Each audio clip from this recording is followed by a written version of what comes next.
What's going on, fellas? I've got a 2008 Pontiac G6 and I'm going to use this car to point out to you a few things about the starting system. So I'm going to reveal to you the starter relay, the starter fuse. I'm also going to point out to you a few things about the ignition switch and the starter itself.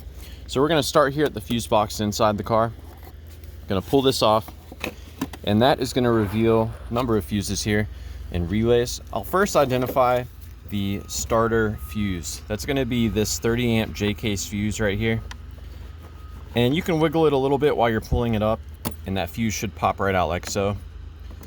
It's a J case fuse. They have them at pretty much any parts store, and I like this fuse because I can look down inside of it and see if it's blown or not. Now the starter relay, as you may have guessed, is right next to it, so I'll go ahead and pull that out here to show you. I'm also going to identify what each of these pins does.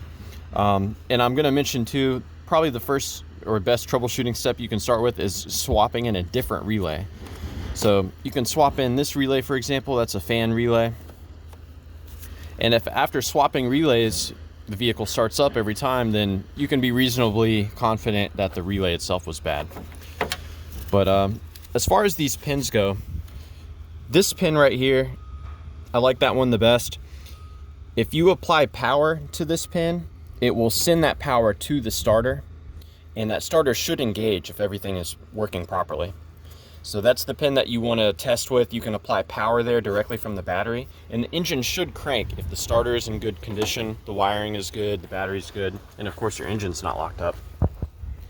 So the starter itself is going to be right down here, and when you apply power to that pin, it comes in through that purple wire.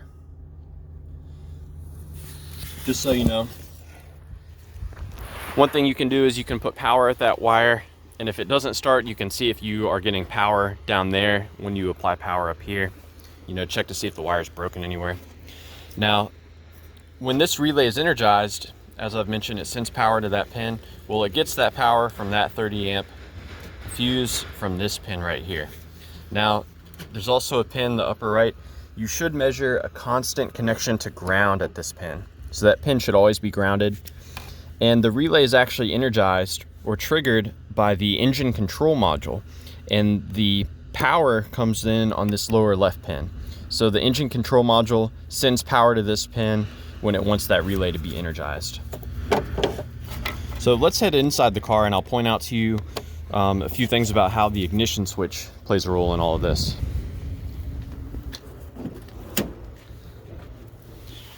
So I've got the ignition switch right over here. And this ignition switch actually does not communicate with the engine control module. It is instead hooked up to your body control module. So the body control module has two outputs. Sorry, it has one output and one input for this switch. So peering down in here, you can just barely see the connection. It's that green one right there.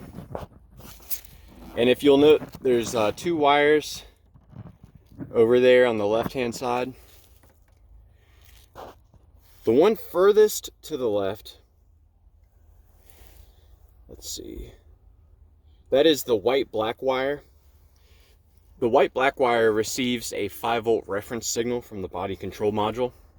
And when you turn the key to the start position, if the ignition switch is working properly, it will send that 5 voltage reference signal back to the body control module through the solid white wire. So the white gray wire is the one on the left, and the solid white wire is the one immediately to the right of it.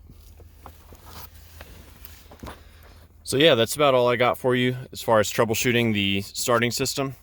I hope this was helpful for you guys.